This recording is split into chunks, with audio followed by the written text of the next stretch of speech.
मुख्यमंत्री भुजनलाल शर्मा का बेंगलुरु दौरा प्रस्तावित है। मुख्यमंत्री भुजनलाल शर्मा बेंगलुरु जाएंगे, जहां प्रवासी राजस्थानी संगम प्रोग्राम में शिरकत करेंगे। तो मुख्यमंत्री भुजनलाल शर्मा बेंगलुरु जाएंगे और बेंगलुरु में राजस्थान फाउंडेशन चैप्टर्स के अध्यक्षों के साथ मुख्यमंत्री बैठक करेंगे। इसी के साथ उद्योग जगत के निवेशकों के साथ भी मुख्यमंत्री भुजनलाल शर्मा बैठक करेंगे।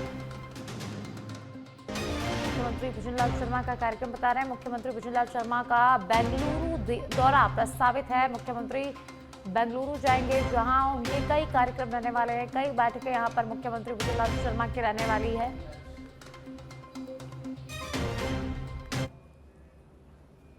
और अब खबर राजधानी जयपुर से है, जहां भाजपा की तिरंगा यात्रा का आयोजन हुआ है। प्रदेश बीजेपी पदाधिकारी और जनप्रतिनिधि तिरंगा यात्रा में शामिल हुए। बड़ी संख्या में बीजेपी कार्यकर्ता आमजन आयोजन में मौजूद रहे। देशभक्ति और राष्ट्रीय ध्वज के सम्मान का इस दौरान संदेश दिया गया है। प्रदेश भर में मंडल, विधानसभा, वार्ड और गांव ढाणी स्तर तक तिरंगा कार्यक्रम का आयोजन हो रहा है। हर घर तिरंगा पहुंचाने का बीजेपी ने लक्ष्य रखा है। 80 लाख से ज्यादा तिरंगे वितरित करने का लक्ष्य रखा गया है। तिरंगा यात्रा के साथ सेल्फी विद तिरंगा अभियान का भी आयोजन हुआ। युवाओं को अभियान से जोड़ने की बीजेपी की पहल। स्वतंत्रता दिवस से पहले बीजेपी का प्रदेश भर में बड़ा अभियान। अमर जवान ज्योति पर केंद्रीय मंत्री जेपी नड्डा और सीएम भुजनलाल शर्मा ने अमर शहीदों को श्रद्धांजलि अर्पित की। अल्बर्ट हॉल से तिरंगा रैली को हरी झंडी दिखाकर रवाना किया। जेपी नड्डा, सीएम भुजनलाल शर्मा ने तिरंगा यात्रा को हरी झंडी दिखाकर रवाना किया। भाजपा प्रदेशाध्यक्ष मदन राठौड़, विधानसभा अध्यक्ष वासुदेव देवनानी भी इस दौरान मौजूद रहे। इसी के साथ डिप्टी सीएम दिया कुमारी, डॉक्टर प्रेमचंद बैरवा भी तिरंगा यात्रा में शामिल हुए। यूडीएच मंत्री झाबर सिंह खर्रा, मंत्री जवाहर सिंह बेडम भी मौजूद रहे।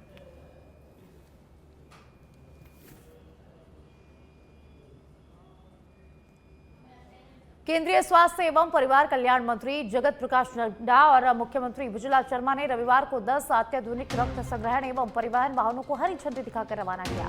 इस दौरान विधानसभा अध्यक्ष वासुदेव देवनानी, उप मुख्यमंत्री प्रेमचंद बैरवा, दिया कुमारी, सांसद मदन राठौड़, राधा मोहन दास अग्रवाल सहित मंत्रीगण, सांसदगण और विधायकगण मौजूद रहे।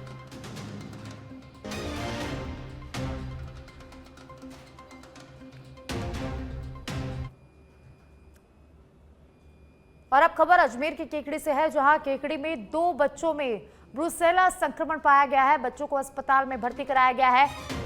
निजी स्कूल के कई बच्चे भी तेज बुखार की चपेट में हैं। इनमें से 2 बच्चों में ब्रुसेला संक्रमण की पुष्टि हुई है। जानकारी के अनुसार पिछले कुछ दिनों से विद्यालय में पढ़ने वाले बच्चे तेज बुखार की शिकायत के साथ जिला चिकित्सालय पहुंच रहे थे। एक बच्चे को परिजन अजमेर स्थित निजी चिकित्सालय लेकर गए थे, जहां जांच में ब्रुसेला संक्रमण की पुष्टि होने की जानकारी सामने आई। और अब तो केकड़े से खबर है, जहां 2 बच्चों में ब्रुसेला संक्रमण की पुष्टि हुई है। और अब खबर राजधानी जयपुर से है। जयपुर के गोपालपुरा बाईपास पर कोचिंग हब को लेकर खबर सामने आई है। गोपालपुरा बाईपास पर 116 कोचिंग संस्थानों का सर्वे किया गया है। जेडीए की टीम ने तहसीलदार से लेकर जेईएन पटवारी तक इस समय शामिल रहे हैं। भवन स्वीकृति और मौके पर स्थित ये 7 पार्किंग स्पेस की यहां पर जांच की गई है।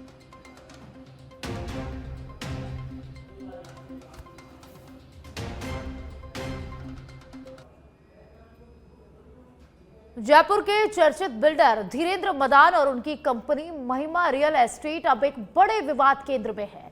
चर्चित प्रोजेक्ट मेंशन रॉयल में करोड़ों की धोखाधड़ी के आरोप लगे हैं। सवाल यह है कि क्या महिमा और मदान की साख पर विवाद के बाद लगेगा बट्टा?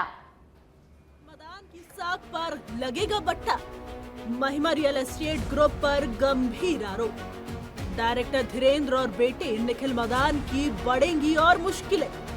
धीरेन्द्र मदान पर करोड़ों की धोखाधड़ी के आरोप। परिचितों और रिश्तेदारों में फ्लैटों की बंदरबांट। जयपुर एयरपोर्ट थाने में एफआईआर भी दर्ज। करीब 50 करोड़ से ज्यादा का हो सकता है घोटाला।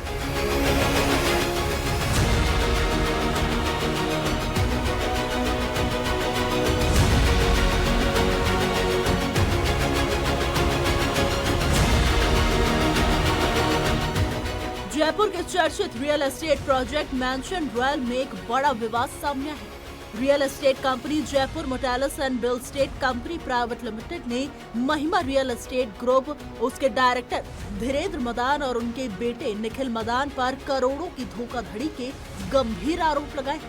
कंपनी का आरोप है कि धीरेन्द्र मदान और निखिल मदान ने प्रोजेक्ट के फ्लैटों की बंदरबाट कर दी। परिचितों और रिश्तेदारों को फ्लैट आवंटित कर अपने चाहने वालों को जमकर फायदा पहुंचाया गया। इन्हीं आरोपों के आधार पर कंपनी ने जयपुर शहर के ईस्ट जिले के जयपुर एयरपोर्ट थाने में धीरेन्द्र मदान और महिमा रियल एस्टेट के खिलाफ एफआईआर दर्ज कराई है। जयपुर एयरपोर्ट के जस्ट सामने टर्मिनल 2 के सामने 135 काफ़ी बड़े फ्लैट्स की एक सोसाइटी है, रॉयल मैंसन नाम से है। वो एमजेएम ग्रुप द्वारा निर्मित की गई है। उसके जो सेल राइट्स हैं, उसके मार्केटिंग राइट्स हैं, वो एग्रीमेंट के तहत महिमा ग्रुप को उनके द्वारा दिए गए थे। उस ग्रुप का कहना ये है कि महिमा ग्रुप को जो इन्होंने बेचने के जो राइट्स दिए हैं, उस राइट्स में उनके द्वारा हेराफेरी की गई है। वो उनको कुछ पैसे बता करके और उनको लोगों से जो है कस्टमर से ज़्यादा चार्ज किए गए हैं पैसे, तो इस तरह से उनके द्वारा ये हेराफेरी की गई है। जो एग्रीमेंट की शर्तों का उल्लंघन किया गया, इस बात का उन्होंने मुकदमा दर्ज करवाया है। पुलिस का कहना है कि इस पूरे मामले में घोटाले की रकम 50 करोड़ रुपए से ज्यादा हो सकती है। पुलिस ने मामले की जांच शुरू कर दी। 50 करोड़ के आसपास का आरोप है कि इससे ज़्यादा की इन्होंने हेराफेरी की है, इससे ज़्यादा रकम की हेराफेरी की है, ये आरोप है। महिमा रियल एस्टेट और उनके डायरेक्टर धीरेन्द्र मदान का विवादों से पुराना नाता रहा है। अब इस मामले के सामने आने के बाद महिमा रियल एस्टेट और धीरेन्द्र मदान की सालों की मेहनत से बनाई गई साख पर बड़ा बट्टा लग सकता है। अब देखने वाली बात यह है कि इस पूरे मामले में पुलिस क्या कार्रवाई करती है और क्या मदान की मुश्किलें बढ़ेंगी।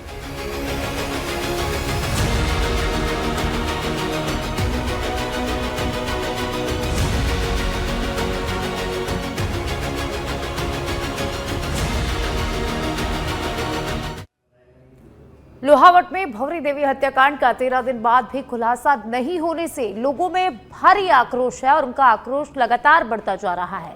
हत्याकांड के जल्द खुलासे और आरोपियों की गिरफ्तारी की मांग को लेकर बीती रात विश्नोई समाज के साथ सर्व समाज के महिला पुरुषों ने कैंडल मार्च निकाला। हाथों में मोमबत्तियां लेकर लोगों ने दिवंगत भंवरी देवी को श्रद्धांजलि दी और पुलिस प्रशासन से निष्पक्ष जांच कर जल्द कार्रवाई की मांग की।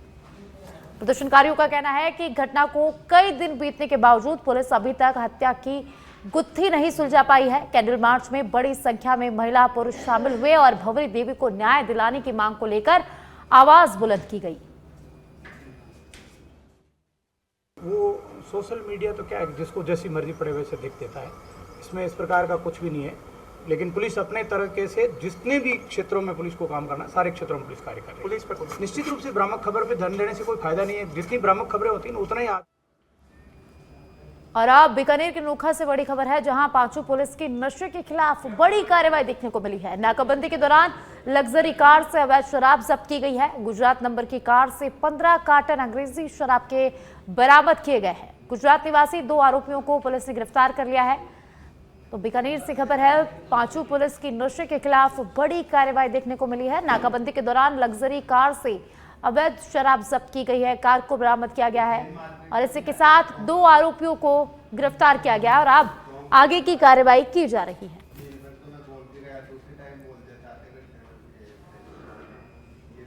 और अब बारां के छिपा बड़ौद से खबर है, जहां रामपुरिया गांव में 11 केवी विद्युत लाइन का तार टूटा। करंट लगने से 2 भैंसों की मौत हो गई है।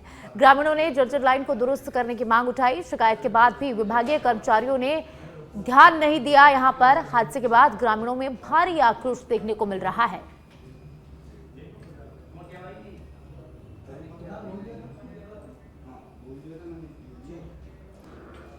और अब खबर पाली की सुमेरपुर से है, जहां आजादी का अमृत महोत्सव के तहत तखतगढ़ शहर में 9 से 17 अगस्त तक हर घर तिरंगा अभियान मनाया जा रहा है। इसी कड़ी में रविवार सुबह नगर पालिका तखतगढ़ की ओर से तिरंगा रैली का आयोजन किया गया, जहां स्वामी विवेकानंद बस स्टैंड और नगर पालिका परिसर से शुरू हुए रैली को नगर पालिका ईओ महेंद्र कुमार बंजारा ने हरी झंडी दिखाकर रवाना किया। तो वहीं रैली में मनरेगा श्रमिकों, नगर पालिका कर्मचारियों सहित बड़ी संख्या में लोगों ने यहां पर भाग लिया। अभियान के तहत तिरंगा प्रभात फेरी, प्रदर्शनी, मेला, सरकारी भवनों की सजावट और सांस्कृतिक कार्यक्रम होंगे। तो वहीं 14 अगस्त को विभाजन विभीषिका स्मृति दिवस और 15 अगस्त को ध्वजारोहण होगा।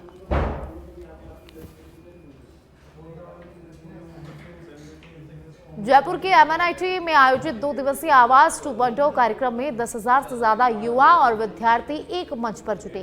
कार्यक्रम में शासन, कूटनीति, शिक्षा, नवाचार और युवा भागीदारी जैसे अहम मुद्दों पर मंथन हुआ।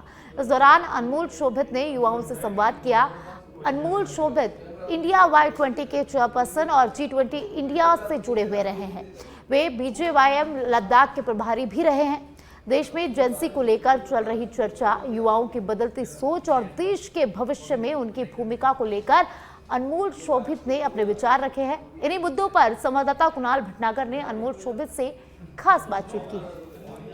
Y20 के अध्यक्ष और लद्दाख के प्रभारी और बिहार के रहने वाले हैं अनमोल जी। आज आप जयपुर आए हैं और युवाओं से संवाद किया है, क्योंकि इस माहौल में जब जैन जी की चर्चा चौतरफा है, किस तरह से देखते हैं इस कार्यक्रम कि आज जयपुर में यहाँ पे आवाज़ 2.0 मॉडल यूनाइटेड नेशंस में 9,000 से ज़्यादा युवाओं ने भागीदारी रखी है। ये काफ़ी पॉजिटिव वाइब्स है कि हमारे युवा राष्ट्र हित में बात करने के लिए आगे आ रहे हैं।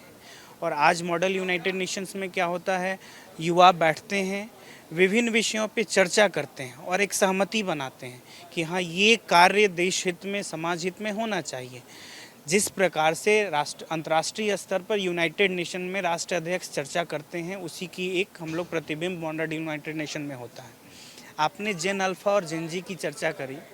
देखिए, आम भाषा में कहा जाता है जेन जी और जेन अल्फा रील्स वाली जनरेशन है। तो ये एक प्रकार से पॉजिटिव भी है कि ये वो जनरेशन है जो 60 सेकंड में निर्णय भी ले सकती है, निर्णय लेती है और पॉजिटिव निर्णय लेती है। आज ये 9,000 की भीड़ बता रही है कि हाँ, हम अपने राष्ट्र के लिए खड़े हैं, राष्ट्र हित के लिए खड़े हैं। और विकसित भारत आदरणीय प्रधानमंत्री जी मोदी जी का जो सपना है कि 2047 तक विकसित भारत का निर्माण करना, तो ये जेन अल्फा जब उस समय युवा होगा तो वो उसके कार्यों से विकसित भारत का निर्माण होगा। उसमें हम लोग भागीदारी कर रहे हैं कि जिस जेन अल्फा के लिए जो विकसित भारत का निर्माण हमें करना है, उसमें हम सभी का योगदान हो रहा है। पॉजिटिवनेस के साथ आगे बढ़ना है, नेशनलिज्म का एक भावना होना चाहिए, राष्ट्र हित सबसे प्रथम होनी चाहिए। राष्ट्र है तो हम हैं, आप हैं, कोई भी है। तो ये थे हमारे साथ अनमोल, जिन्होंने अपने विचार जो हैं रखे। आज जयपुर पधारे हैं, युवाओं से इनके द्वारा जो है संवाद किया गया है। सहयोगी मनोज सैन के साथ मैं कुणाल भटनागर, सच बेधड़क जयपुर।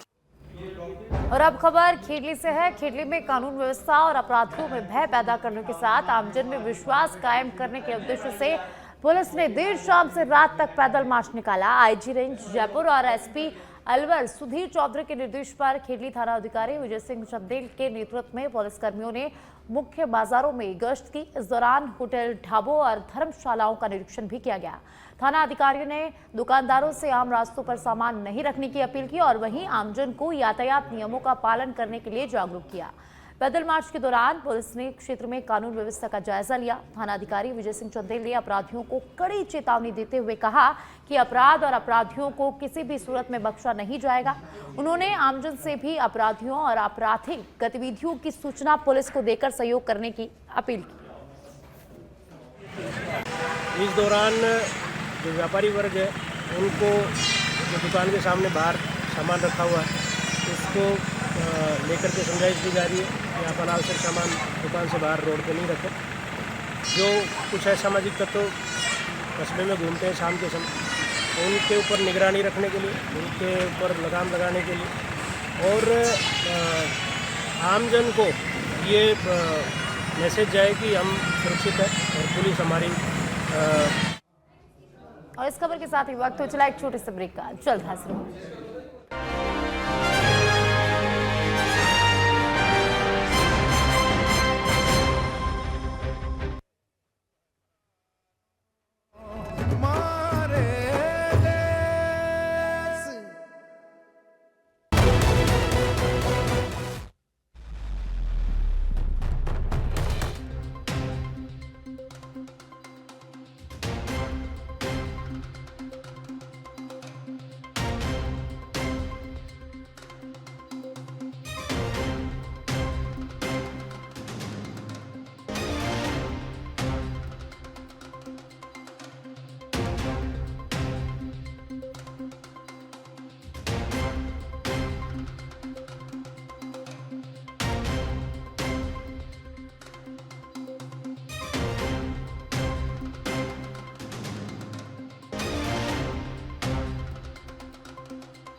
के बाद आपका स्वागत है। खबरों में आगे बढ़ेंगे। भरतपुर जिले में लगातार हो रही बारिश के चलते थाना गहलोनी क्षेत्र के सिकरौदा गांव में एक गरीब परिवार का मकान क्षतिग्रस्त होकर गिर गया।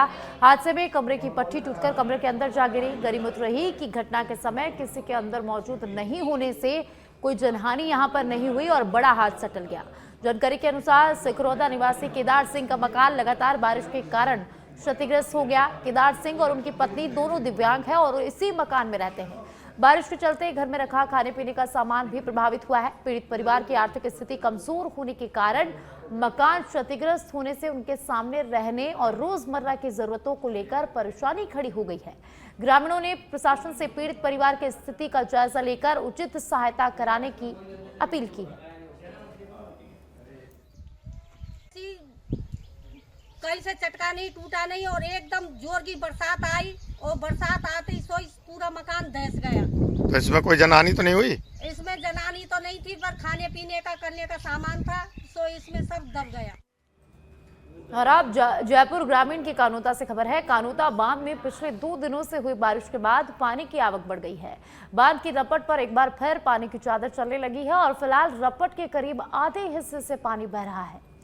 रपट से निकलकर पानी कानोता कस्बे के ढूंढ नदी पुल तक पहुंच गया है। जयपुर आगरा राष्ट्रीय राजमार्ग पर कानोता ढूंढ मेजर पुल के आसपास नदी क्षेत्र में बने सूखे गड्ढे भी पानी से लबालब हो गए हैं। बांध पर चादर चलने का नजारा देखने जयपुर सहित आसपास के क्षेत्रों से बड़ी संख्या में लोग पहुंच रहे हैं। हालांकि बढ़ती भीड़ के बीच सुरक्षा व्यवस्था को लेकर कई सवाल खड़े हो गए हैं। जल संसाधन विभाग ने बांध पर 2 गार्ड तैनात किए हैं, लेकिन स्थानीय लोगों के अनुसार कई बार इन्हीं गार्डों की ड्यूटी बांध सहित 4 अलग अलग स्थानों पर लगा दी जाती है। ऐसे में बांध पर स्थायी सुरक्षा कर्मी नहीं रहने से हादसे की आशंका बनी रहती है। बांध पर सुरक्षा के लिए लगी पत्थर की रेलिंग भी कई जगह से क्षतिग्रस्त है। स्थानीय लोगों ने अतिरिक्त सुरक्षा इंतजाम के साथ साथ कानोता और जामडोली थाना पुलिस की बांध क्षेत्र में नियमित तैनाती की मांग की है।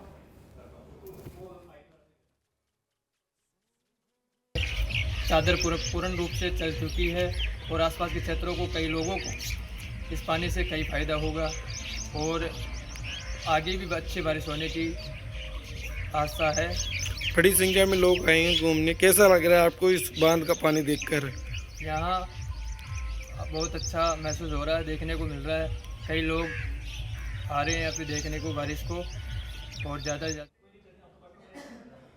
अजमेर के केकड़े से खबर है, जहां केकड़े क्षेत्र के बगेरा गांव में रविवार को बड़ा सड़क हादसा हुआ है। जहां ब्रह्माणी मंदिर माता मंदिर के पास घोड़ी लेकर टोंक की ओर जा रहे टेम्पो का अचानक संतुलन बिगड़ गया और वह बेकाबू होकर सड़क किनारे चाय की कैबिन में जा घुसी।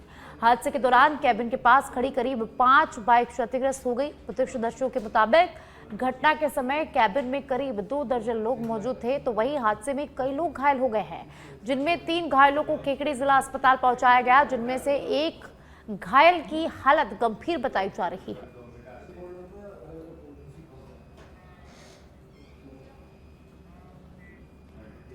मेड़ता में घुमंतु अर्ध घुमंतु एवं विमुक्त जाति परिषद के प्रदेशाध्यक्ष लाल सिंह रायका का बावरी समाज की ओर से भव्य स्वागत किया गया।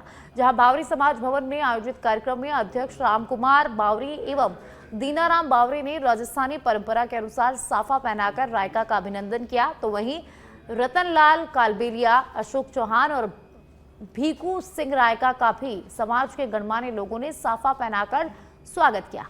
कार्यक्रम को संबोधित करते हुए लाल सिंह रायका ने आगामी चुनाव को लेकर बड़ा राजनीतिक बयान दिया। उन्होंने कहा कि भाजपा और कांग्रेस दोनों ने घुमंतु अर्ध घुमंतु एवं विमुक्त समाज के हितों पर अपेक्षित ध्यान नहीं दिया है। साथ ही उन्होंने समाज के अधिकारों और राजनीतिक भागीदारी के लिए एकजुट होने का आह्वान किया।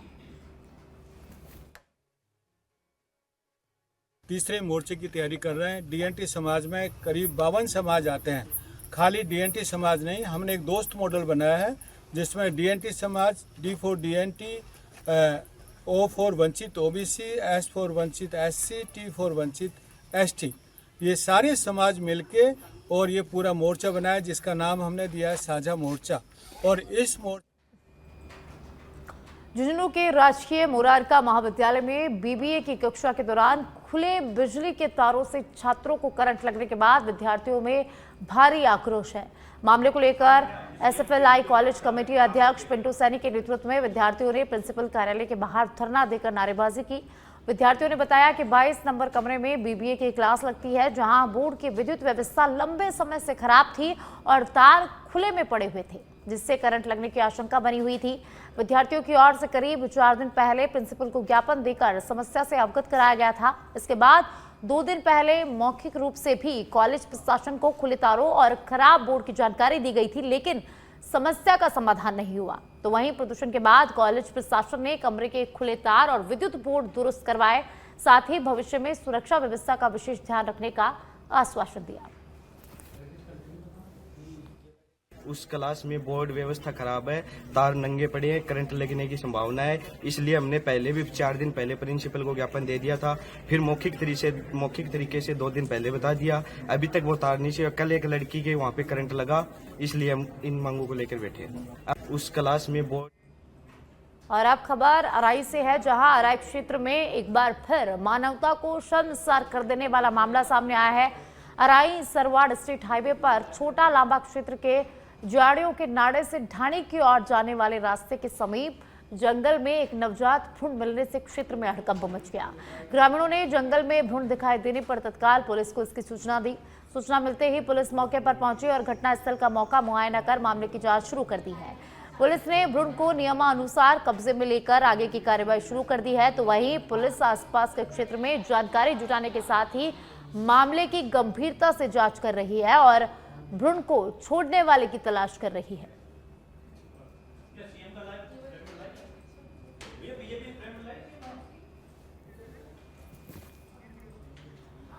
तो अराई से मानवता को शर्मसार कर देने वाली खबर सामने आई है, जहां क्षेत्र में नवजात भ्रूण मिलने से हड़कंप मच गया। तो जैसे ही लोगों ने इस भ्रूण को देखा, तुरंत पुलिस को सूचना दी गई। सूचना मिलते ही पुलिस मौके पर पहुंची, स्थिति का मौका मुआयना किया गया। भ्रूण को कब्जे में लेकर पोस्टमार्टम के लिए भेज दिया गया है और पूरे मामले की जांच की जा रही है। जयपुर के जामडोली थाना पुलिस की बड़ी कार्रवाई देखने को मिली है। 2 सगे भाइयों मनीष शर्मा, हंसराज शर्मा उर्फ भूरिया को गिरफ्तार किया गया है। दोनों सगे भाई संगठित गिरोह बनाकर चोरी करते थे। आरोपियों के कब्जे से चोरी किए गए चांदी के जेवरात और अन्य सामान भी बरामद किया गया है। चोरी की 3 मोटरसाइकिल भी पुलिस ने बरामद की है। कुल 11 घरेलू सिलेंडर, 1 कमर्शियल गैस सिलेंडर, 2 छोटे गैस सिलेंडर, 2 मिक्सी जूसर और 3 मोबाइल फोन बरामद हुए हैं। सूने मकानों को निशाना बनाकर रात में वारदात को अंजाम देते थे। दोनों के खिलाफ करीब 1 दर्जन मामले दर्ज है।